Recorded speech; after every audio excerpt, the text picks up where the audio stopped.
سب سے پہلے تو یہ سمجھ لیں کہ اللہ تعالیٰ نے قرآن مجید میں ایک مقام پہ یہ فرمایا ہے کہ میں نے محبوب کو بھیجا ہے وَدَاعِيًا إِلَى اللَّهِ، اللہ کی طرف دعوت دینے والا بنا کر، بِإِذْنِهِ، اس کے حکم کے ساتھ، وَسِرَاجًا مُنِيرًا، اور چمکتا ہوا آفتاب بنا کے بھیجا۔ اللہ کے پیارے رسول صلی اللہ تعالیٰ علیہ وسلم نے ہمیں بتایا ہے کہ خالق بھی اللہ ہے، مالک بھی اللہ ہے، رازق بھی، تو پھر عبادت کے لائق بھی اللہ ہی ہے۔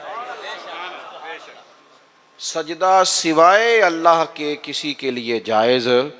اعلیٰ حضرت بریلوی رحمۃ اللہ علیہ سے کسی نے تعظیمی سجدے کا سوال پوچھا، عبادت کا سجدہ تو ویسے ہی کفر ہے، شرک ہے، تعظیم کے لیے سجدہ تو 40 کے قریب دلائل، 50 کے قریب دلائل کتاب و سنت سے دیے، 150 کے قریب حوالہ جات فقہاء اور محدثین سے دیے، اور اعلیٰ حضرت نے ایک پوری کتاب لکھ کے بتایا کہ سجدہ سوائے رب کے کسی اور کے لیے جائز نہیں۔ یہ جو عقیدہ ہے توحید و رسالت ہے نا، یہ بندے کو مضبوط کرتا ہے۔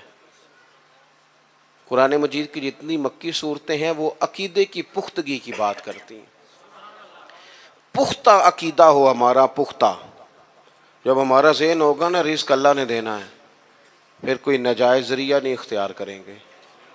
جب ہمارا ذہن بن جائے گا نا کہ مالک اللہ تعالیٰ ہے، عزتیں ذلتیں یہ مشیت الہی کا تقاضا ہوتی ہیں، پھر ہم کوئی غلط سیاست نہیں کریں گے، کوئی چور رستہ نہیں تلاش کریں گے آگے جانے کا۔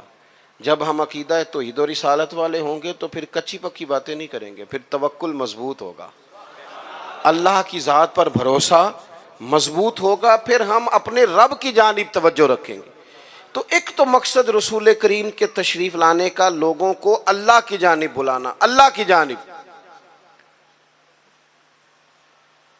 حضور کثرت سے عبادت کرتے تھے۔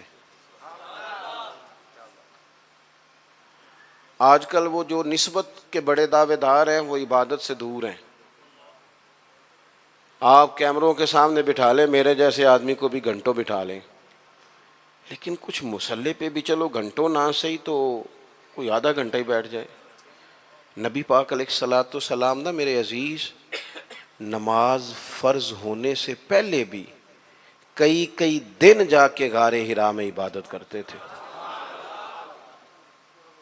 یہ جو لوگ کہتے ہیں نا کہ سارا کچھ ہونے کے باوجود میں پریشان ہوں، تو ان کی روح عبادت مانگتی ہے، ان کا دل عبادت مانگتا ہے، ان کی پیشانیاں سجدوں کو تڑپتی ہیں۔ وہ جب تک اپنے آپ کو مصلی سے وابستہ نہیں کرتے سکون نہیں پا سکتے، کیونکہ کچھ ضروریات وجود کی ہیں، کھانا پینا سونا، کوئی ضروریات روح کی ہیں، اور جب تک ہم اپنے روحانی معاملات کو نہیں دیکھتے تب تک ہماری وہ سکون والی کیفیت نہیں ہوتی۔ ایک تو نبی کریم علیہ السلام نے ہمیں اسباق دیے ہیں کہ عبادت، ذکر، تلاوت، اس پر ہم خاص توجہ کریں۔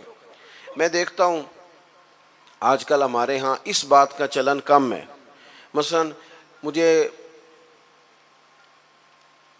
دعوت دینے والے دوستوں کی پیار سے محبت سے ایک بڑی تعداد ہے، آپ آ جائیں آپ آ جائیں، بلکہ جس جگہ گئے ہوتے ہیں نا وہاں بھی کوئی 18-20 لوگ مل جاتے ہیں نئی دعوت دینے والے۔ میں اکثر کہتا ہوں یار جو پچھلے سال تقریر کر کے گیا تھا اس پہ عمل کر لیا سب نے؟ اللہ تعالیٰ کا فضل ہے یہ میرا روزگار نہیں کہ میں نے دوپہر کو بھی پیسے لینے ہیں تو شام کو بھی لینے ہیں، تو مجھے ذرا زیادہ جلسے مل جائیں گے تو دیہڑی اچھی ہو جائے گی۔ اللہ نے اس سے بے نیاز رکھا ہے۔ سوال یہ ہے کہ تقریروں کا، وعظوں کا، جلسوں کا مقصود بھی تو کچھ ہونا چاہیے نا۔ کیا مقصد ہے؟ روز 2 گھنٹے تقریر سنو اور عمل کب کرنا ہے؟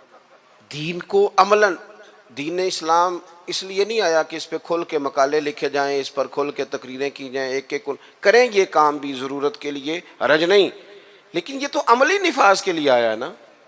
تو عملاً دین کی طرف رغبت کریں۔ میلاد شریف کے موقع پر ہمیں زیادہ جوش دکھانا چاہیے دین پہ عمل کرنے کا، اس لیے کہ حضور سید عالم علیہ الصلوۃ والسلام کی بعثت مبارکہ کے مقاصد بھی تو اجاگر ہو کے سامنے ہوتے ہیں کہ نہیں؟ دوسرا مقام قرآن مجید میں اللہ فرماتے ہیں وما ارسلنا من رسول الا لیطاع باذن اللہ، دنیا میں ہم نے جتنے بھی رسول بھیجے وہ اس لیے بھیجے کہ ان کی اطاعت کی جائے۔ رسول دنیا میں اس لیے آتے ہیں کہ ان کے پیچھے چلا جائے، نقش قدم ان کا اپنایا جائے، ان کے رستوں کا بندہ مسافر بنے۔ رسول اطاعت کے لیے آتے ہیں، ان کی فرما برداری کی جائے۔ میں آپ سے عرض کروں گا کہ یہ محبتیں بڑی ضروری ہیں، یہ محبتیں ہوں گی تو عمل کا جذبہ پیدا ہوگا، لیکن ایک دوسرا پہلو بھی یاد رکھیے گا، رسول پاک آئے ہیں فرما برداری کے لیے۔ اگر فرما برداری نہیں کرتے، بات ہی نہیں مانتے، آپ جس سے بھی دعوی محبت کرتے ہیں وہ دلیل مانگتا ہے، تو حضور سے دعوی محبت ہے تو اس کی عملی صورتیں بھی تو ہونی چاہیے نا۔ ہر پیغمبر اس لیے آئے کہ ان کی فرما برداری کی جائے، اطاعت کی جائے، اور اگر کوئی میرے نبی پاک کی فرما برداری کرے پھر تو اس کا انداز ہی نرالا ہے۔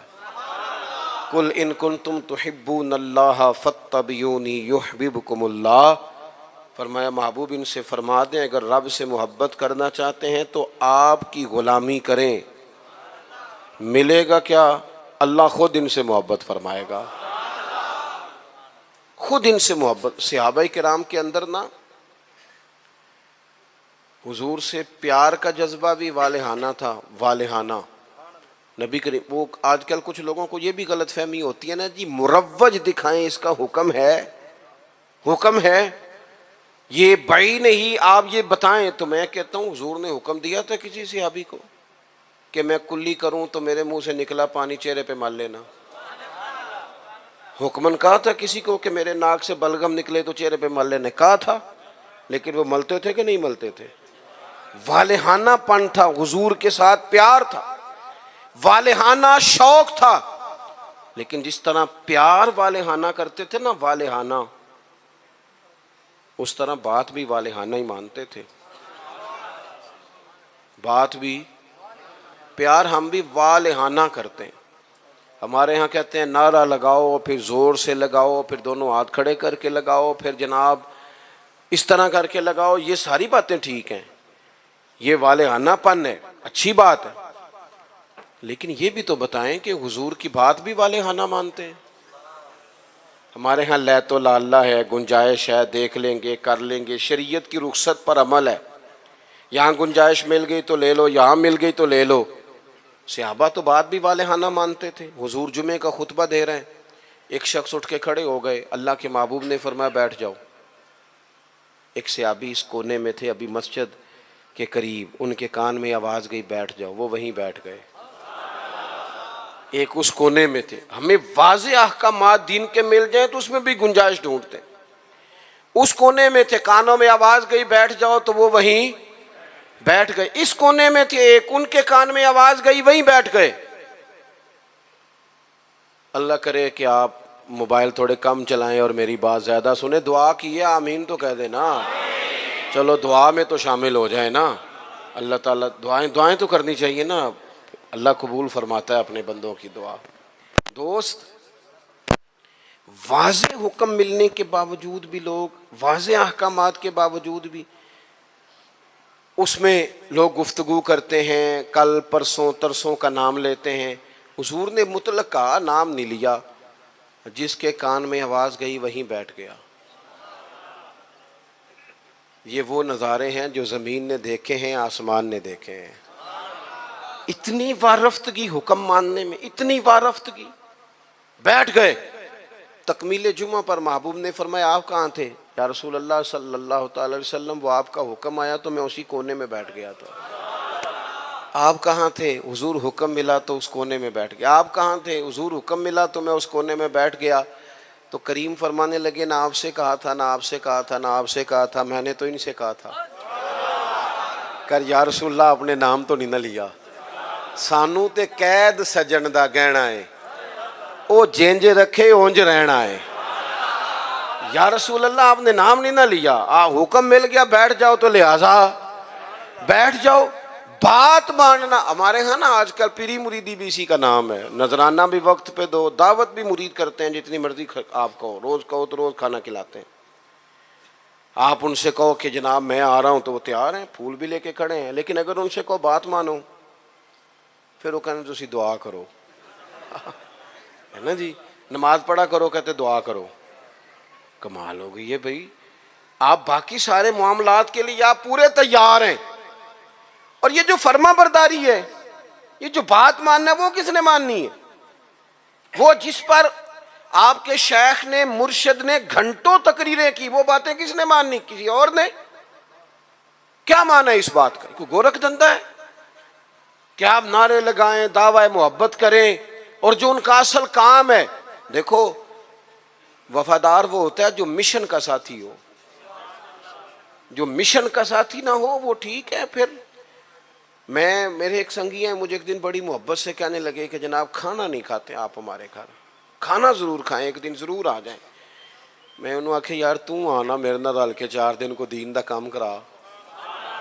کہنے لگا نہیں وہ ٹھیک ہے کھانا. میں کہ کھانا تو یار ہر ہوٹل تو لب جاندہ ہے, وہ تو چلو اللہ توفیق دیتا ہے, کوئی زیادہ اچھا کھا لیتا ہے, کوئی تھوڑا سادہ کھا لیتا ہے. روٹی تو جس کو اللہ تعالیٰ نے سے دیا اسے روٹی مشن حسن ہے, ڈیوٹیاں ذمہ داریاں اصل ہیں.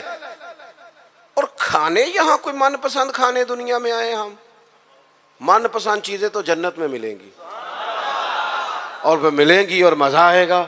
ہمارے بزرگ تو فرمایا کرتے تھے زمین کے اوپر کام, نیچے جا کے آرام. یہاں کوئی کام کریں, کوئی ڈیوٹی کریں, کسی ذمہ داری کا اظہار کریں, کوئی خدمت سر انجام دیں, وہ خاص سطحی چیزیں اس سے باہر نکلیں. نبی کریم کی بات مانے والہانہ انداز میں, والہانہ. حضور علیہ السلام نے جس مشن کے لیے پتھر کھائے, جس مشن کے لیے حضور طائف گئے, جس مشن کے لیے حضور نے ہر دشمن کو معاف کر دیا کہ لوگ مسلمان ہو جائیں, دیندار ہو جائیں, امت اس مشن کے لیے کیا کام کرتی ہے, کیا ڈیوٹی کرتی ہے؟ کبھی دل میں تکلیف ہوئی ہے کہ آپ تجربہ کر لیں, سارے لوگ عید کی نماز پڑھنے بھی نہیں آتے, اس لیے کہ کچھ ایسے ہوتے ہیں جن کی ساری رات دکان کھلی رہتی ہے اور سویرے سو رہے ہوتے ہیں. کچھ کہتے ہیں میں نے وعدے کیے ہوئے ہیں وہ میں نے پورے کرنے. عید کی نماز بھی سارے پڑھنے, لیکن رش اتنا ہوتا ہے کہ مسجدیں چھوٹی پڑ جاتی ہیں. اس کا مطلب یہ ہے اگر ساری مسلمان امت نمازی ہو جائے تو نئی مسجدیں بنانی پڑیں, لیکن آپ باقی سارے کام کرا لیں, شوق سے کر دیں گے. بھائی سجدے کا بھی ذوق پیدا کرو. حضور کی فرما برداری اصل ہے. تیسرا مقام قرآن پاک کا, قرآن مجید نے کہا کما ارسلنا فیکم رسولا منکم یتلو علیکم آیاتنا, جیسا کہ ہم نے تمہیں میں سے تمہیں ایک رسول دیے ہیں جو تم پر ہماری آیتیں پڑھیں گے, وَيُزَكِّيكُمْ, اور تمہارا تزکیہ کر دیں گے, تمہیں پاک صاف کر دیں گے. نبی پاک کی تعلیمات یہ ہیں کہ تو ظاہری طور پر بھی بڑا صاف ستھرا ہو. حضور نفاست کو پسند کرتے, صفائی کو محبوب رکھتے, خوشبو کا استعمال کرتے, مسواک کو محبت سے استعمال کرتے, ظاہری صفائی بھی. اور ترمذی میں موجود ہے, حضور نے فرمایا اے انس بن مالک میرے بیٹے, ہو سکے تو صبح اس حال میں کرنا کہ تمہارے سینے میں کسی کا بغض نہ ہو. فرمایا یہ میری سنت ہے, اور جس نے میری سنت سے محبت کی اسی نے مجھ سے محبت کی. نرے دانت صاف کرنا ہی سنت نہیں, دل صاف کرنا بھی سنت ہے. باطن بھی صاف ہونا چاہیے, انسان کے اندر سے ساری بیماریاں نکل جائیں. عزیز دوست, تزکیہ ہو, حسد سے خالی ہو سینہ, بغض سے خالی ہو. یہ جو روحوں پر بوجھ ہوتا ہے یہ حسد کا ہوتا ہے, یہ باطن پر دھبا ہوتا ہے یہ عداوت کا ہوتا ہے. یہ کچھ چیزیں جو ہمیں بالکل بے قرار کر دیتی ہیں یہ تکبر کا روگ ہوتا ہے. یہ عجب خود پسندی یہ اندر انسان کے جوار بھاٹا پیدا کر دیتی ہے. اگر بندہ ہو جائے سادہ. حضرت باجدید بستامی رحمۃ اللہ علیہ کھڑے تھے تو ایک شخص نے آپ سے پوچھا حضرت خواجہ پیر باجدید بستامی سے ملنا ہے. آپ فرمانے لگے یہ جو بندہ جس کا تم نے ابھی نام لیا ہے نا, اس کو ڈھونڈتے مجھے 30 سال ہو گئے, مجھے نہیں ملا. 30 سال. یہاں بیچارے نقیب ان کی کلاس لگ جاتی ہے, اگر وہ لقب تھوڑے بیان کریں تو لسٹوں میں لکھ لکھ کے دیے جاتے ہیں، یہ نام نہیں لیا، یہ نام نہیں لیا، فلانے چودھری کا نام رہ گیا، فلانے کا رہ گیا، فلانے کا۔ وہ چھوڑ دیں بھائی، یہ تو حضور کی تعریف کی محفل ہے، اس میں باقیوں کی تعریفیں کدھر سے آ گئی، کدھر سے آ گئی؟ یہ تو نبی پاک علیہ الصلوۃ والسلام کے ذکر پاک کی مجلس ہے۔ دوستو آپ غور کریں گے اور چیزوں کو سمجھیں گے۔ خواجہ بایزید بستامی سے اس نے کہا میں نے ملنا ہے، فرمانے لگے 30 سال سے ڈھونڈ رہا ہوں، ملا نہیں۔ وہ سائڈ پہ جا کے ایک بندے سے کہنے لگا میں نے حضرت خواجہ پیر شیخ بایزید بستامی سے ملنا ہے۔ کہنے لگے ابھی تو وہاں کھڑے تھے تمہارے پاس۔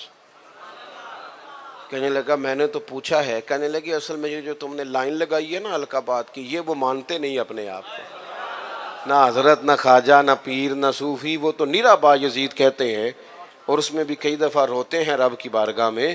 تو یہ جو القابات تم نے لگائے ہیں نا، ہمارا تو جناب بڑا عجیب منظر ہے۔ تو تزکیہ کے لیے حضور آئے، پھر فرمایا وَيُعَلِّمُكُمُ الْكِتَابَ وَالْحِکْمَةَ، حضور تمہیں کتاب سکھائیں گے، حکمت سکھائیں گے۔ حضور قرآن سکھانے آئے، نبی کریم کیا سکھانے آئے؟ آپ بنے انجینئر، شوق سے بنے، آپ لیکچرار بنے، شوق سے بنے، لیکن ساتھ قرآن پاک کے قاری بھی تو بنے نا، قرآن پاک کو سمجھنے والے بھی تو بنے نا۔ جس بندے کو اتنی کہانیاں آتی ہیں، جسے اپنے شجرے آتے ہیں، جسے اپنی برادری کی شان آتی ہے، اسے قرآن کی آیتیں کیوں نہیں آتی؟ جسے ساری پنچایت میں ساری بات سنانی آتی ہے، اسے قرآن مجید بھی آ سکتا ہے۔ شرط یہ ہے کہ وہ آگے بڑھے، قرآن پاک کو سیکھے۔ ہم نا کچھ کام ہم نے بچوں کے ذمہ، میرے پاس ایک صاحب بچہ لے کے آگے کہنے لگے دعا کریں یہ پڑھ جائے، تو میں نے کہا آپ بھی کو 100 سال کے نہیں ہو گئے، میں دعا کرتا ہوں آپ دونوں ہی پڑھ جائیں، آپ بھی تو پڑھ ہی سکتے ہیں نا، آپ بھی تو توجہ کریں نا۔ ہم نا جناب وہ بعض لوگوں کا عجیب زاویہ نگاہ بن جاتا ہے، او بھائی آپ بھی پڑھ سکتے ہیں، آپ کیوں نہیں پڑھ رہے؟ او جی میری اب زبان موٹی ہو گئی ہے، تو میں نے کہا یہ کل آیا ہے واٹس ایپ سب نے سیکھ لیا ہے، یہ کل آیا، ای میل کرنا بھی آ گیا لوگوں کو، اور کمنٹس دیکھنا بھی آ گیا، اور بڑے بڑے لوگ جن کو نہیں بھی توجہ جن کی ہونی چاہیے تھی ان کی بھی توجہ، یعنی میں تھوڑا مصروف زیادہ رہتا ہوں، اور اب تو کچھ طبیعت بھی ٹھیک نہیں رہتی، دعا فرمائے اللہ تعالیٰ کچھ کام لے لے۔ وہ کوئی دوست پوچھتا ہے کہ آج کل کیا کر رہے ہیں، تو میں کہنا کچھ بھی نہیں، بس ہڈیاں آنیاں جانیاں دیکھو، ادھر آ رہے ہیں اور ادھر جا رہے ہیں، بھائی یہی کام کر رہے ہیں، اس کے باوجود لوگ ناراض ہیں۔ یعنی مسئلے دو ہی تھے، عمر بھر حل نہ ہوئے، ایک نیند پوری نہ ہوئی اور دوسرا خواب مکمل نہ ہوئے۔ سوچتے ہی رہتے ہیں کبھی 6 گھنٹے اکٹھے ملے تو سوئیں گے، لیکن کوئی کام خاص جس طرح کرنا چاہیے مرتب کر کے وہ ہم سے ہوتا نہیں۔ اللہ توفیق دے تو ہو جائے، لیکن میں ایک چیز محسوس کرتا ہوں شدت کے ساتھ، بڑی شدت کے ساتھ، کہ کچھ ایسی چیزوں کو لوگوں نے اوڑھ لیا ہے۔ مجھے زیادہ وقت نہیں ملتا تو کئی دوست پوچھ لیتے ہیں، بلکہ شاید ہر ہفتے ہی کوئی پوچھ لیتا ہے آپ سٹیٹس کہاں پہ لگاتے ہیں؟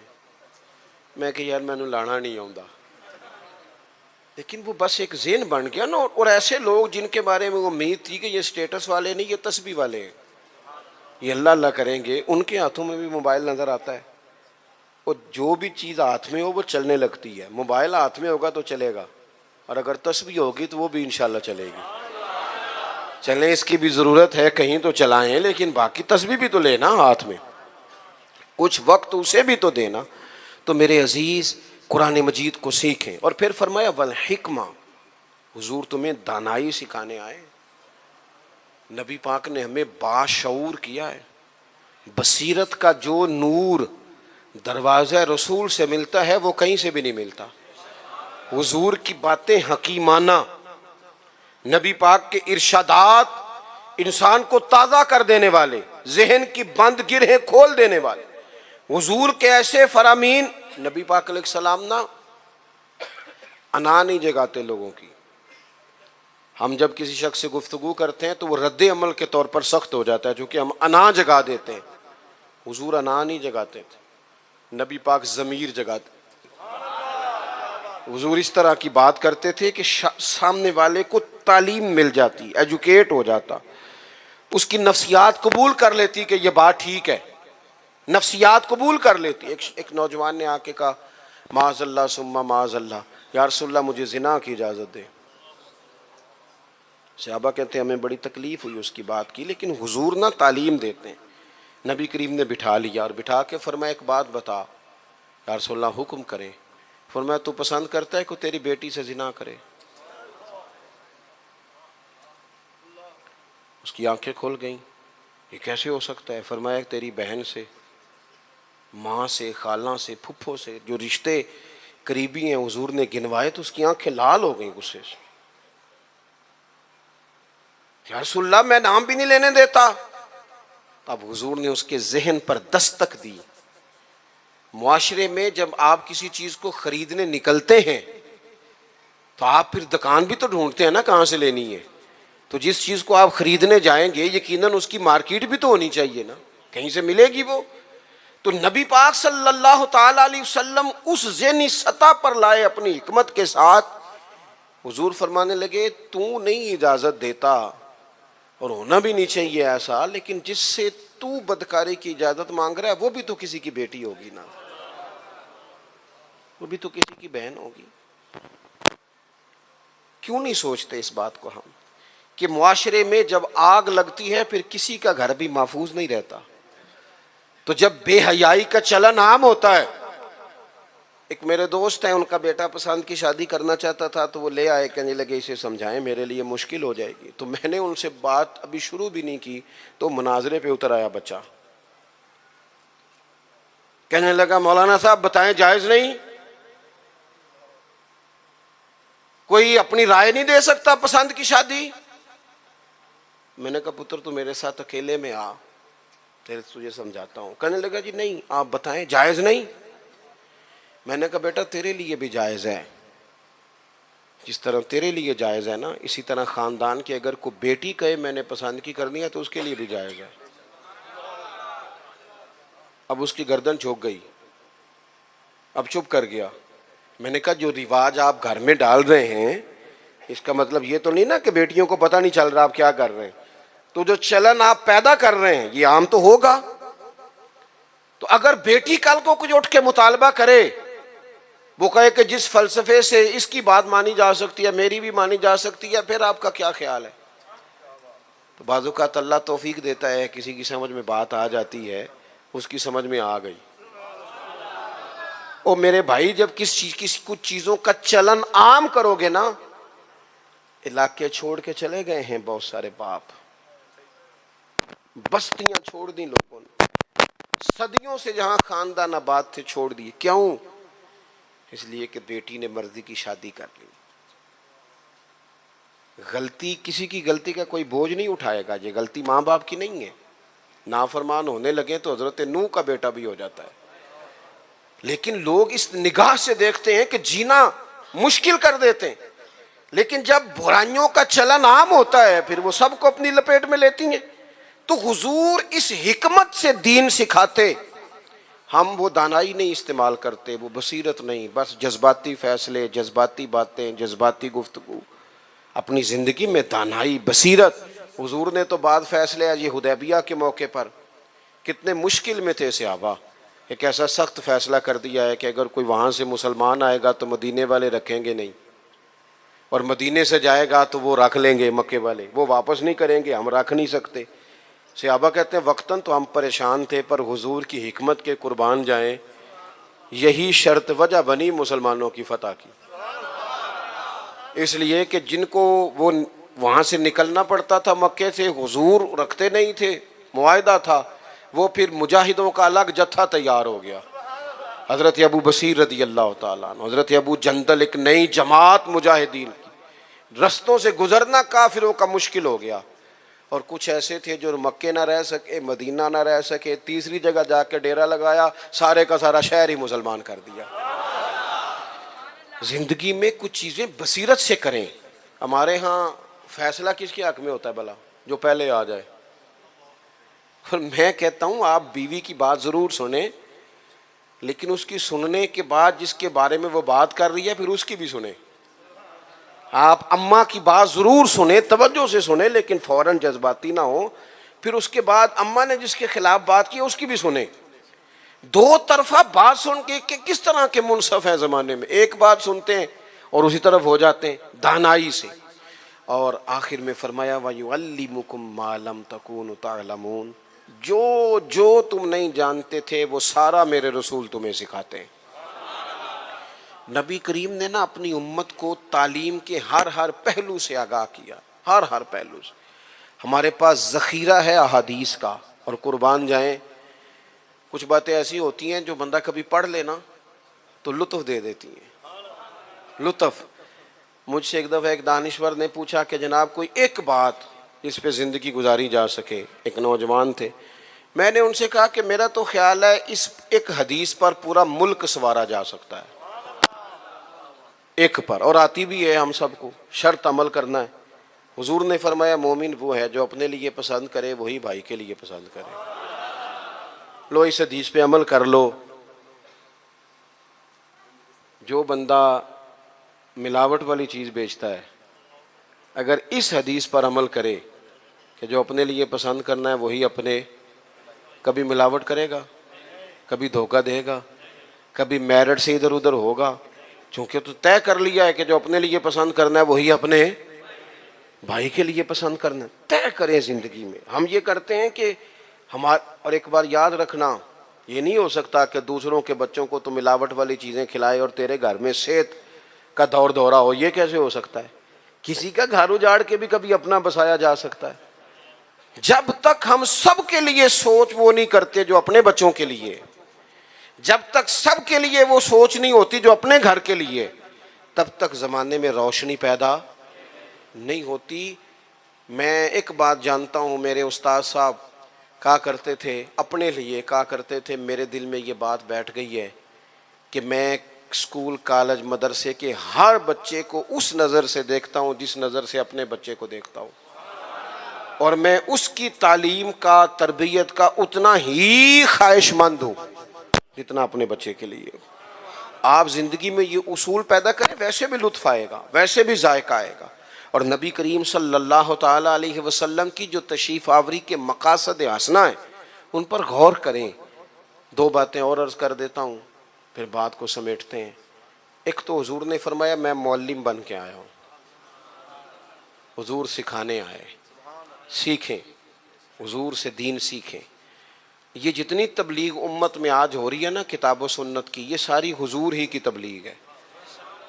اس لیے کہ حضور کی امت کے علماء جو صحیح معنوں میں مستند بات لے کے آتے ہیں وہ نبی پاک کا فرمان ہی آگے بیان کر رہے ہیں, یہ وہی تبلیغ ہے. دوسری بات یہ ہے کہ حضور نے فرمایا میں مکارم اخلاق کی تکمیل کرنے آیا. حضور اخلاقی رواج پیدا کرنے آئے ہیں سوسائٹی میں, معاشرے میں. ہم اتنے خوبصورت جلسے کرنے والے, اتنے بڑے بڑے سیمینار کرنے والے, اگر اخلاقی رویوں سے بالکل خالی ہوں, اخلاقی رویوں میں نہیں, اگر چھوٹی چھوٹی 5 روپے میں بھی لڑائیاں ہوں تو پھر ہم نے اتنا میلاد منایا تو سیکھا کیا؟ میلاد والے رسول تو آئے ہی اخلاق کی تکمیل کے لیے, اور ہمارے اخلاقی رویے. اور میں پہلے بھی شاید کہہ چکا ہوں, پھر کہتا ہوں, اخلاق صرف میٹھا بولنے کا نام نہیں. میٹھا تو لوگ مطلب کے لیے بھی بولتے ہیں, صحیح بات کرنے کا نام اخلاق ہے. اچھی رائے قائم کرنا, صاحب الرائے, حکمت کے ساتھ وہ بات پہنچانا, یہ اعلیٰ اخلاق ہے. اپنی مزاجوں میں قومیں اخلاق سے آگے جاتی ہیں, کردار سے آگے جاتی ہیں. ہمارا جو کردار ہوتا ہے وہ زمانے میں پھیلتا ہے. ہمارے اٹھنے بیٹھنے سے لوگ اثر لیتے ہیں, لیکن ہمارا انداز اپنے لیے اور ہے, دوسرے کے لیے. اپنے خرچے لاکھوں میں ہیں, اور ملازم اگر کہتا ہے نا مجھے ذرا ایڈوانس دے دیں میرا بل زیادہ آ گیا, تو اسے کہتے ہیں تو احتیاط کیوں نہیں کرتا؟ بھئی آپ کے گھر میں احتیاط ہوتی ہے؟ 4000 کا تو پیزا آتا ہے روز شام کو. آپ کے لیے جو اصول ہے وہ دوسرے کے لیے کیوں نہیں ہے؟ اور جو نصیحت آپ دوسرے کو کر رہے ہیں اس اخلاق پر آپ خود کیوں نہیں عمل کر رہے؟ تو حضور کے آنے کے جو مقاصد ہیں ان کو سمجھیں. ایک تو نبی پاک نے ہماری توجہ اللہ کی جانب کرائی ہے, اپنے مصلح کو, عبادت کو, توکل کو, صبر کو, شکر کو, قناعت کو, خودداری کو, اس پر توجہ دیں. دوسرا, حضور فرما برداری کے لیے آئے, نبی کریم کی ہم نے فرما برداری کرنی, غلامی کرنی. اور تیسرا, حضور نے ہمارا تزکیہ کیا ہے، ہمیں سارے باطن کے میل کچیل دھو ڈالنے ہیں۔ آپ یہ کریں گے تو اپنے آپ کو ہلکا پھلکا محسوس کریں گے۔ محبوب تعلیم کتاب و حکمت کے لیے آئے ہیں، ہمیں خوب محبت سے قرآن پاک سیکھنا ہے، خوب محبت سے دانائی سیکھنی ہے، اس کے مطابق زندگی گزارنی ہے۔ حضور معلم بن کے آئے ہیں، اعلیٰ اخلاق کی تکمیل کرنے آئے ہیں، ہمیں ان مقاصد کو حاصل کرنا ہے، ان کے لیے کوشش کرنی ہے، ان کے لیے سفر کر۔ کچھ لوگ کہتے ہیں جی میری تربیت نہیں ہو رہی، تو میں کہتا ہوں جناب سارا کچھ تو کتاب و سنت میں موجود ہے۔ آپ کو تربیت لینی ہے تو پھر تو آپ ایک ایک کر کے عمل کرنا شروع کر دیں، آگے بڑھنا شروع ہو جائیں، ایک ایک کر کے قدم آگے اٹھائیں۔ اور اگر صرف خوبصورت باتوں سے، اچھے جملوں سے، اچھے اشعار سے سر دھننا ہے تو چلیں وہ بھی خیر کی بات ہے، لیکن پھر سر دھنتے رہیں اور یہ سلسلہ چلتا رہے۔ نبی پاک صلی اللہ تعالی علیہ وسلم دنیا میں تشریف لائے تو کچھ باتیں خود رسول کریم علیہ الصلوۃ والسلام نے اپنے لیے پسند کی اور ان چیزوں کا اپنے لیے خود محبوب نے اظہار فرمایا۔ ہمارے ہاں یہ ہوتا ہے کہ بعض اوقات بعض لوگ بعض چیزوں کو بیان کرتے ہیں، جیسے ابھی مولانا نے میرے لیے کچھ لفظ کہہ دیے، احتیاط کرنی چاہیے، احتیاط میں بہتری ہے، اور من آنم کے من دانم، بس اللہ تعالیٰ حق پہ قائم رکھے، ایمان کی موت دے اور قیامت کی رسوائی سے محفوظ فرمائے۔ میرے بھائی، ہم کچھ چیزیں اپنے لیے بڑا اعزاز سمجھ کے نہیں بیان کرتے۔ ایک لفظ کتاب و سنت میں ہمیں ملتا ہے تحدیث نعمت، کہ بطور اعزاز کے تحدیث نعمت کے انسان کچھ چیزوں کو بیان کرتا ہے کہ میں اللہ کے فضل سے میں رب کا بندہ ہوں۔ یہ تحدیث نعمت ہے۔ اللہ کا کروڑ ہا شکر ہے کہ میں رسول کریم کا غلام ہوں۔ یہ تحدیث نعمت ہے۔ یہ جو تحدیث نعمت ہوتی ہے، اس میں انسان کچھ چیزوں کو اپنے لیے اعزاز سمجھ کے بیان کرتا ہے۔ جیسے کسی آدمی کا تعلق ہے کسی دینی تعارف کے ساتھ، تو وہ شخص کہتا ہے اللہ کا شکر ہے اس نے خدمت دین کی توفیق دی ہے۔ تو یہ بعض چیزیں بندہ اپنے لیے اعزاز جانتا ہے، شوق سے بیان کرتا ہے۔ اور اچھا کچھ لوگ ایسے ہوتے ہیں جو ڈر کے بعض چیزیں بیان کرتے ہیں۔ مولانا ابو نور صاحب کوٹلوی رحمۃ اللہ علیہ فرمایا کرتے تھے کہ میرے والد صاحب نے مجھے کہا تھا کہ پتر اسی مولوی ہاں، پڑھن پڑھان دا کام کرنا، اس گل نو پریشانی نال نہیں بیان کرنا۔ کچھ لوگ کہتے ہیں مینوں مولوی نہ سمجھی، وہ کہنے لگے تسی سانو سمجھیا جی بھائی اسی ہیں وہاں، نہیں کوئی اس میں شرم والی بات ہے؟ یہ کوئی پریشانی ہے اس میں؟ بڑے بڑے بزرگوں کے اعلیٰ حضرت فاضل بریلوی رحمۃ اللہ علیہ تک بڑے بڑے بزرگوں کے نام کے ساتھ یہ لفظ استعمال ہوتا رہا۔ تو بعض لوگ ایسے ہیں جو بعض چیزوں کو کمزوری بنا لیتے ہیں، حالانکہ وہ چیز باعث اعزاز ہوتی ہے۔ تو نبی پاک علیہ السلام نے بھی کچھ چیزوں کو ہمیں خود بتایا کہ یہ میں اعزاز کے طور پر بیان کر رہا ہوں۔ ان میں سے ایک چیز یہ ہے کہ رسول کریم نے فرمایا لوگوں، اللہ نے مجھے معلم بنا کر بھیجا ہے، میں ایک استاد بن کے آیا ہوں۔ اللہ کریم نے قرآن مجید میں فرمایا وَيُعَلِّمُكُمُ الْكِتَابَ وَالْحِكْمَةَ، یہ محبوب تمہیں کتاب سکھائیں گے اور حکمت سکھائیں گے۔ وَيُعَلِّمُكُم مَّا لَمْ تَكُونُوا تَعْلَمُونَ، اور جو تم نہیں جانتے تھے وہ میرے رسول تمہیں سکھا دیں۔ تو حضور ایک معلم بن کر، ایک استاد بن کر آئے۔ ہمارے ہاں نا لوگوں نے تصوف اور طریقت میں ایک اصطلاح نکالی ہے، نظر کرم کرتے ہیں۔ اچھا اس کا ترجمہ بعض لوگ یہ سمجھتے ہیں کہ کوئی کام نہ کرنا پڑے، بس جناب ایک نظر ہو جائے اور ہر شے جناب علم بھی فوراً آ جائے، عمل بھی فوراً آ جائے، اخلاص بھی فوراً آ جائے اور پیسے بھی فوراً ہی آ جائیں، یہ بھی ساتھ اس میں شامل ہوتا ہے۔ لوگ سمجھتے ہیں کہ شاید نظر کرم اس کا معنی ہے، کائنات میں سب سے بڑی نظر جو کرم والی ہے وہ تو مدینے والے رسول کی ہے، لیکن حضور نہ علم دیتے، تعلیم دیتے، تعلیم و تعلم کو پسند کرتے، سیکھنے سکھانے کا ماحول امت کو پیدا کرنا چاہیے، مزاج ہونا چاہیے کہ ہم کچھ سیکھیں گے سکھائیں گے۔ حضور معلم بن کے تشریف لائے، محبوب نے بیان کیا ہے کہ میں ایک استاد بن کے، اور حضور تعلیم دیتے تھے، سکھاتے تھے، تدریجاً لوگوں کو اسباق دیتے تھے، ایک ایک بات حضور کھول کر بیان کرتے تھے، تشفی کرتے تھے، انسانی ضرورت کے مطابق انسان کی تعمیر کے لیے حضور ارشادات بیان کرتے ہیں۔ ہم تعلیم نہیں دیتے، ہمارے ہاں یہاں تو ایک تو یہ ہے کہ سیکھنے کا مزاج ہی نہیں، طبیعت نہیں۔ ہم محافل کرتے ہیں، مجالس کرتے ہیں، تو اس میں بھی یہ ہوتا ہے کہ سارے کام الا ماشاءاللہ تھوڑی جگہوں کو چھوڑ کے زیادہ تر رٹے رٹائے ہوتے ہیں۔ یعنی نقیب محفل کی ذمہ داری ہے کہ جو بھی نعت خانات پڑھ کے جائے اس نے کہنا ہے بڑے اچھے انداز میں پڑھ گئے، اس بیچارے کی ذمہ داری یہی کہنا ہے اسے ہر جگہ۔ اور اگر رات کو 1 بجے بھی تقریر کا ٹائم دینے لگا ہے تو پھر بھی اس نے یہی کہنا ہے اب میں بلا تاخیر اجازت دیتا ہوں، تو چلو گھنٹہ اور تاخیر کر لو۔ اگر 2 بجے بھی بلا تاخیر ہی ہے تو پھر تاخیر کس کو کہتے ہیں؟ رٹی رٹائی چیزیں جب ماحول کا حصہ بن جاتی ہیں نا، یعنی ہمارے ہاں جلسوں کا محافل کا ماحول یہ ہے کہ فقط وہ بات کرو جس سے داد ملے، بلکہ بعض جگہ تو داد کا مسئلہ ہوتا ہے، بعض جگہ داد اور امداد دونوں کا مسئلہ ہوتا ہے کہ داد ملے اور کچھ امداد، بات وہ کرو جس پر نہ لوگ۔ تو پھر جب اس طرح کا مزاج بن جائے نا، فقط واہ واہ کا، فقط بلے بلے کا، فقط نعرے کے مزاج کا۔ مجھے اللہ کے فضل سے ڈھیر سارے شعر آتے ہیں، شعر میرا ذوق ہے، لیکن شعر ہے ذوق، اصل قرآن و سنت ہی ہے۔ اب ہمارے ہاں یہ ہوتا ہے کہ آپ کر لیں یاد اور لگوا لیں نعرہ، سارا دن نعرے لگواتے رہے۔ حضور نے تعلیم و تعلم کی بات کی، سیکھنے سکھانے کی۔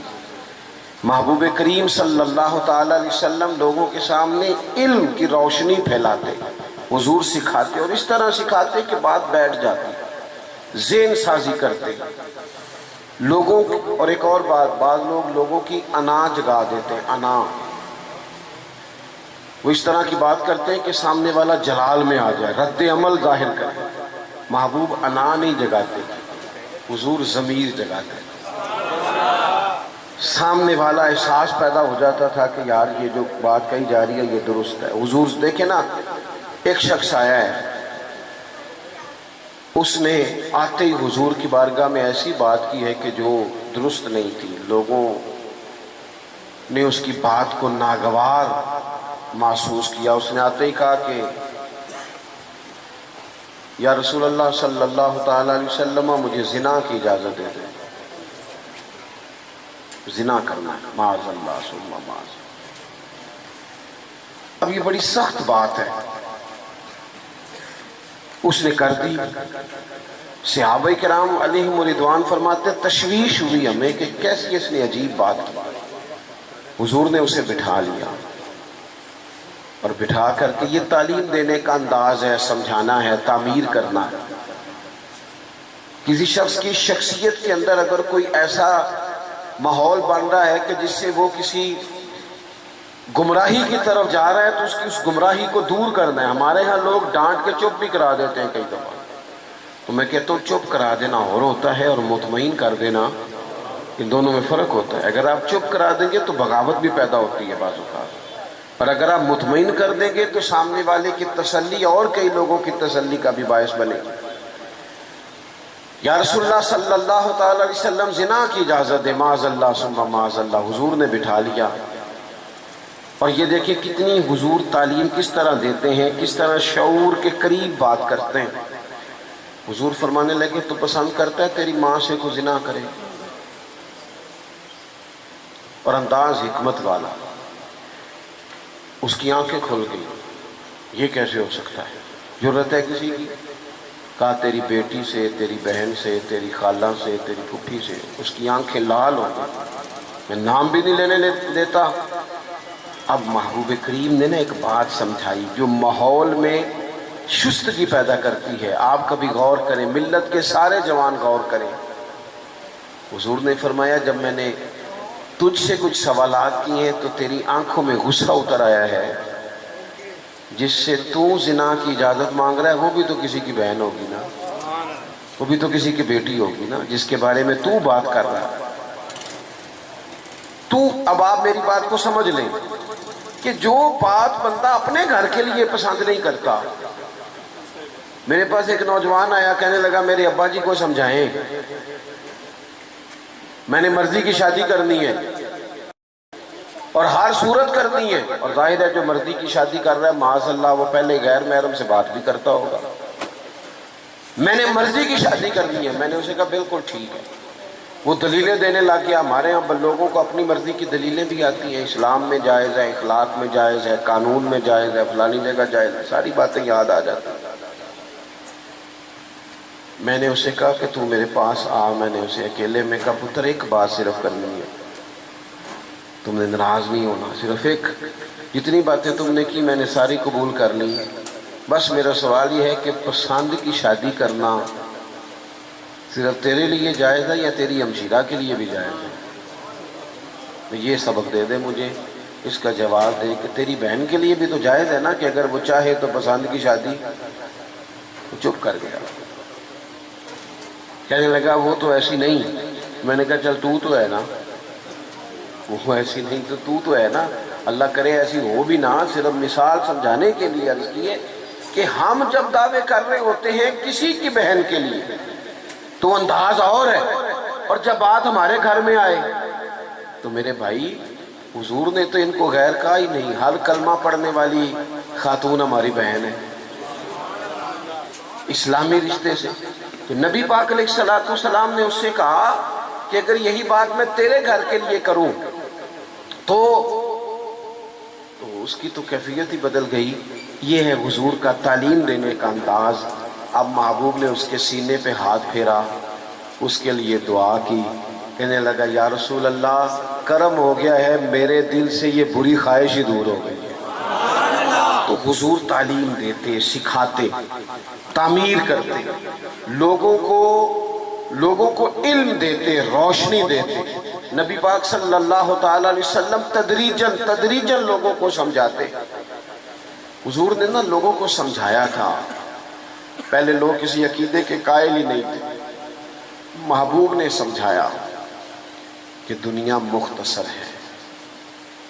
حضور نے بتایا کہ مرنے کے بعد ہمارے لیے جو قبر ہے اس کو صرف ایک پہلو نہ سمجھ لینا، وہ گڑھا بھی ہے دوزخ کا لیکن وہ جنت کا باغ بھی ہے.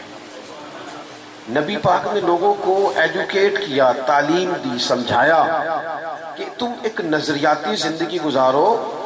فقط یہ 50-60 سال ہی کل زندگی نہیں، یہ تو تمہیں بھیجا گیا ہے کام کرنے کے لیے، کاشتکاری کرنے کے لیے. مرنے کے بعد تم نے اس کاشتکاری کا پھل کاٹنا ہے.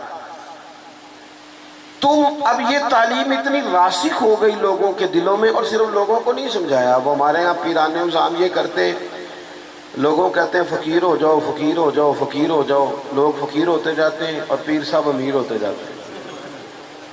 وہ مالدار ہوتا جاتا ہے، لوگوں کو فقر کا سبق پڑھاتا جاتا ہے. نبی پاک علیہ السلام نے لوگوں کو جب یہ کہا نا کہ زندگی چند روزہ ہے تو یہ تعلیم لوگوں کو تو دی، لیکن اپنا حال یہ تھا ایک وقت روٹی کھائی اور 3 وقت فاقہ کیا. محبوب نے چٹائی پر آرام فرمایا. حضور موٹے بان کی چارپائی پہ لیٹے، موٹے بان. اور حضرت عمر فرماتے میں تبن سخت تھا لیکن حضور کی کمر پر جب میں نے چارپائی کے نشان دیکھے تو میں رو پڑا. یا رسول اللہ، اللہ کے دشمن اتنی موج میں ہیں اور آپ تو. حضور نے ایک تو یہ ہے نا کہ آپ کی پیار میں تو رو رہا ہے تو بندہ کہے کوئی نہیں بس حالات ہے ایسے، نہ. محبوب نے نظریہ بیان کیا. نظریہ فرمایا عمر تم پسند نہیں کرتے کہ وہ تھوڑی سی دنیا میں آسانی دیکھیں اور آخرت میں رسوا ہو جائیں، اور ہم دنیا میں تھوڑی سی مشکل دیکھیں اور آخرت کی ساری عزت اللہ ہمیں ہی عطا فرما دے. تو حضور تعلیم دیتے، سمجھاتے، قائل کرتے، دلیل دیتے، لوگوں کو سمجھ آتی، اور وہ پھر شعور اتنا بلند ہوا، اتنا بلند ہوا، اتنا بلند ہوا، یقین، علم الیقین تک سے شروع ہو کر عین الیقین تک پہنچا اور حق الیقین تک پہنچا کہ حضرت انس بن نضر رضی اللہ تعالیٰ عنہ احد کے میدان میں جب موجود تھے نا، تو جنت کی باتیں سن سن کے، وہ تعلیم لے لے کے، قلبی واردات اس طرح کی ہو گئی تھی کہ میدان احد میں کھڑے ہو کے لوگوں سے کہہ رہے تھے نا ادھر جاؤ، ادھر واپس آؤ، مجھے تو احد پہاڑ کے دامن سے جنت کی خوشبو آ بھی رہی ہے، جنت کی خوشبو آ رہی ہے۔ تو تعلیم کا کچھ نہ تھوڑا سا سیکھنے کا ماحول بنائے۔ ہمارے ہاں الجھنیں بہت زیادہ ہیں، ایک لمبی تعداد ہے لوگوں کی جو ہر وقت ذہنی کشمکش کا شکار رہتے ہیں، ایک تناؤ ہے، ایک الجھاؤ ہے۔ میں گزارش کرتا رہتا ہوں بزرگوں سے تو نہیں، جو دوست احباب ہیں علماء کی جماعت میں کہتا ہوں کہ لوگوں کے جو مسائل ہیں اس پر گفتگو کی جائے، لوگوں کو ذہنی آسودگی کا موقع میسر آئے، انہیں پتہ چلے کہ یہ ہمارا اصل مسئلہ ہے۔ ہمارے جو آپ دیکھیں نا، حسد بہت بڑا مسئلہ ہے، اس پر نبی پاک علیہ الصلوۃ والسلام کی درجنوں احادیث موجود ہیں، اور اس کے ہر پہلو پر حضور نے ہمیں سبق دیا، بغض پر، جھوٹ پر، بدی پر، خیانت پر، رزق حلال کے فضائل پر، محبت پر۔ یہ جو ہمارے مسائل ہیں، ہم اگر حضور سے سیکھ لیں، ایک جنگ بنی رہتی ہے گھروں میں، چوکوں میں، چوراہوں میں، آپس میں، دفتروں میں، کٹھے بیٹھنے والے لوگوں میں، حتیٰ کہ دینی ماحول میں بھی اگر چند لوگ مل کے کام کرتے ہیں تو وہاں بھی کچھ نہ کچھ آپس میں چیزیں دلوں میں موجود رہتی ہیں۔ شرط یہ ہے کہ ہم حضور سے سیکھیں، کشادگی پیدا ہوگی، دل بڑے ہو۔ تو نبی پاک نے اپنے لیے بطور معلم کا لفظ اعزاز کے طور پر حضور نے بیان کیا۔ اور دوسرا، حضور نے فرمایا میں نا اخلاق عالیہ کی تکمیل کرنے دنیا میں آیا ہوں۔ ایک ہوتا ہے کوئی اچھی بات کرنا، بہت سارے لوگ اچھی باتیں کرتے ہیں، اور آج کل تو سارے لوگ اچھی باتیں کرتے ہیں، پر مسئلہ صرف اتنا ہے کہ کرتے دوسروں کے لیے۔ وہ جتنی اچھی باتیں ہو رہی ہیں وہ ساری اچھی باتیں دوسروں کے لیے۔ اگر وہ اچھی بات جو ہم کر رہے ہیں صرف وہ والی کریں نا جس پر ہم عمل کرتے ہیں، تو جو تبلیغ عمل سے ہوتی ہے وہ دیر پا ہوتی ہے، اس میں وسعت ہوتی ہے۔ اللہ کے پیارے رسول صلی اللہ تعالی علیہ وسلم نے صرف اچھی بات نہیں کی، آپ توجہ کریں گے میری بات پر، حضور نے صرف ایسا نہیں کہ ایک اچھی بات محبوب نے کر دی، حضور نے وہ والی اچھی بات کی ہے کہ اس سے زیادہ اچھی بات ہو سکتی نہیں۔ اعلیٰ حضرت کہتے ہیں سارے اچھوں سے اچھا سمجھیے جسے ہے اس اچھے سے اچھا ہمارا نبی۔ ایک ہوتا ہے روٹین میں کوئی خیر کی بات کرنا، ایک ایسی بات کر دینا کہ پھر گنجائش باقی نہ رہے۔ نبی کریم علیہ السلام نے وہ خیر کی باتیں کی ہیں کہ مزید پھر گنجائش ہے۔ یہ جو ہمارے یہاں مصیبت بن گئی ہے نا کہ ہم نے وہاں سے بھی سیکھنا ہے، دانش وہ ہمارے اسکولوں کالجوں کی دیواروں پر انگریزوں کے قول بھی لکھ دیے۔ تو میں کہتا ہوں کیا احادیث ساری یاد ہو گئی تھی بچوں کو؟ قرآن مجید کی آیات یاد ہو گئی تھی؟ اور کیا کوئی ایسی بات تھی جو حضور نے بیان نہ کی ہو، جو آپ کو ادھر ادھر جانا پڑا؟ اللہ کے پیارے رسول صلی اللہ تعالی علیہ وسلم نے تکمیل کر دی اخلاق عالیہ، بلندی اخلاق جہاں تک جا سکتے تھے وہ ساری چیزیں حضور نے ہمیں دی ہیں۔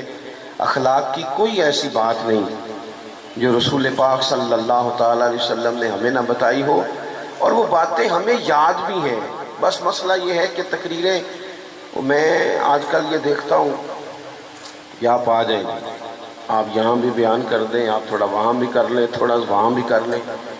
تو میں یہ اکثر کہتا ہوں دوستوں سے کہ اگر تو تقریریں ہیں فقط کانوں کی لذت کے لیے پھر تو سارا دن سنیں، اور اگر عمل کے لیے ہے نا تو پھر میرا خیال ہے 20 منٹ اگر کسی نے کوئی بات سن رکھی ہے تو عمل کے لیے کافی ہے، وہ عمل کے لیے کافی ہے۔ وہ بزرگ ایک مثال دیا کرتے تھے کہ ایک شخص نے کسی مولانا سے سن لیا تھا بعضوں کا لوگ کھیتوں میں قضائے حاجت کے لیے جاتے تھے پیشاب کرنے، تو کہا سخت جگہ پہ پیشاب نہ کرو، وہ اس لیے کہ پیشاب کے چھینٹے پلٹ کر کپڑوں پہ نہ آئیں۔ تو اس بیچارے نے وہ مسئلہ سن لیا، وہ صرف نعرے والا نہیں تھا نا، عمل والا تھا۔ اس نے پھر نہ اپنی رومال میں ریت باندھ کے کندھے پہ رکھ لی، جہاں اسے قضائے حاجت کا موقع آتا وہ پہلے ریت رکھتا، اس میں وہ پیشاب کرتا تاکہ میرے کپڑوں کو۔ تو کسی نے کہا چل دوبارہ محفل میں جانا ہے، کچھ سننا ہے، تو کہنے لگا نہ بھائی بس، جو ایک مسئلہ سنا تھا اس کے لیے کندھے پہ ریت اٹھائے پھرتا ہوں۔ یہ ایک سادی بات ہے لیکن سمجھنے کے لیے ہے، اگرچہ آپ ہنسے پر سمجھنے کے لیے ہے نا، کہ جن کا عمل کرنے کا مزاج تھا وہ تو یہاں تک تھے، اور جن کا خیال یہ کہ اب دیکھیا ساڑی محفل ہوئی، پھر راتی پھر آپ مزہ کیا ہے، او ہو کیا پہ آپ نے اور میں نے یہی تو کام کیا ہے۔ نبی کریم نے بلند اخلاق سکھائے۔ ایک حدیث اگر میرے ملک میں نافذ ہو جائے نا، ایک، کتنی کہہ رہا ہوں؟ ہاں نہ نہیں کرتے آپ، ناراض ہیں؟ کتنی؟ ایک پہ عمل ہو جائے نا، ایک پہ بس، تو سارے مسئلے حل ہو جاتے ہیں۔ ایک بات، اور لمبی چوڑی نہیں، حضور کو جو اللہ نے جوامع الکلم عطا فرمائے ان میں سے ایک بات، اللہ کے پیارے رسول علیہ السلام نے فرمایا میرا مومن وہ ہے۔ اتنی بڑی بلند اخلاق کی بات ملے گی نہیں آپ کو۔ فرمایا میرا مومن وہ ہے جو اپنے لیے پسند کرتا ہے وہی اپنے بھائی کے لیے بھی پسند کرتا ہے۔ لو ختم ہو گئی بات۔ آج کے بعد زندگی میں یہ ایک بات طاری کر لو، ایک صرف، کہ جو اپنے لیے پسند کرنا ہے وہی اپنے، کوئی ملاوٹ ہوگی، کوئی آدمی غلط چیز بیچے گا، کوئی غلط چیز بنائے گا، کوئی خرابی پیدا ہوگی، کیوں کہ اس نے نا، میں دکان پہ ایک دفعہ کپڑے خریدنے کے لیے بیٹھا تھا تو ایک صاحب کہنے لگے پیر صاحب یہ لے لے آتے، میں بھی پایا ہے۔ میں کیا سارے انہوں یو دیا کر جڑا آپ پانا ہے۔ دیکھو نا یہ کیا بات ہوئی، آپ کو پہچان ہے نا کہ یہ کپڑا ٹھیک ہے، تو آپ باقیوں کو خرید، آپ مارکیٹ سے لے کے ہی وہی آئیں بس، جو آپ سمجھتے ہیں کہ یہ لوگوں کے لیے۔ کیوں ہم اس طرح کا کام کرتے ہیں؟ کیوں نہیں ہم سمجھتے کہ یہ غیر نہیں ہے، یہ ہمارے اپنے لوگ ہیں؟ یہ کیسے ہو سکتا ہے کہ کسی کے بچوں کو آپ ملاوٹ والی چیز کھلائیں اور بیماریاں آپ کے گھر نہ آئیں؟ یہ کیسے ہو سکتا ہے کہ کسی کا گھر اجڑ جائے اور آپ کا آباد ہو جائے؟ یہ کس طرح ہو سکتا ہے کہ کسی کے بچوں کا نوالا چھین کے آپ اپنے بچوں کے پیٹ میں ڈال لیں اور قوتیں آئیں؟ دوستو جو پسند کرتے ہو اپنے بھائی کے لیے وہی اپنے لیے پسند کرو، چیزیں ٹھیک ہو جائیں گی۔ بس بات ختم کرنے لگا ہوں۔ یہاں تک رسول کریم نے ہمیں سبق دیا۔ امام غزالی کہتے ہیں 2 مسواکیں نبی کریم کے غلام نے اتاری درخت سے حضور کے حکم پر، ایک ذرا ٹیڑھی تھی ایک ذرا سیدھی تھی۔ اب ٹیڑھی مسواک بھی دانت تو صاف کر ہی دیتی ہے، کوئی ایسا مسئلہ نہیں ہوتا، لیکن تھوڑا سا سمجھنے والی بات ہے نا، جب انسان اخلاق کے اس پہلو پہ چلا جائے نا کہ میں نے اپنے بھائی کے لیے وہی پسند کرنا ہے۔ میرے پاس تھوڑے دن پہلے ایک مسجد کے صدر نے مجھ سے پوچھا تھا کہ وہ آپ نے مولانا صاحب بھیجے تھے تو ان کی تنخواہ کتنی لگانی ہے؟ میں کہا جنہ تہاڈے گھر دا خرچہ ہے وہ مطابق انہاں دی بھی لا دیو۔ وہ بھی پریشان ہو گئے سن، جی میں تسی نہیں سارے ہو گئے، وہ بھی اسی طرح ہی۔ میں نے کہا جتنا آپ کا خرچ، اس میں کوئی میرا خیال ہے مبہم بات تو نہیں کی، غلط بات تو نہیں کی بھائی، خرچ کے مطابق ہی کسی کو کچھ دینا ہے نا، انہوں نے بھی خرچہ ہی چلانا ہے نا، تو جتنا خرچہ ہمارا ہے، مولوی صاحب بھی تو وہی روٹی کھاتے ہیں نا، اسی مہنگائی میں زندگی گزارتے ہیں۔ میں نے کہا بھی سادی سی بات ہے، جتنا آپ کے گھر کے اخراجات ہیں جس ترتیب سے آپ چلاتے ہیں اس ترتیب سے مولانا کو بھی سیٹ کر دیں۔ تو وہ بالکل چپ کر گئے، جس طرح آپ نہیں بالکل ہی چپ چاپ ہو گئے۔ یہ مشکل ہے، لیکن تھوڑا سا سمجھے نا، ہم یہ کیوں تصور کر لیتے ہیں کہ ہم سونے کی روٹی کھائیں گے اور دوسرا فاقہ کرے گا؟ یہ کیسے ہو سکتا ہے؟ یہی تصور اپنے ملازم کے لیے کریں جس کو آپ نے رکھا ہے، غور کریں۔ آپ اسے کہہ رہے ہیں کہ جناب بجلی احتیاط سے استعمال کرو، آپ احتیاط سے استعمال کرتے، تو بس بات ختم ہو گئی۔ اللہ کے محبوب علیہ السلام کے پاس ایک مسواک ٹیڑھی پیش کی گئی، ایک سیدھی، کتنی سادی سی بات ہے۔ یہاں تک حضور خیال کرتے محبوب نے نا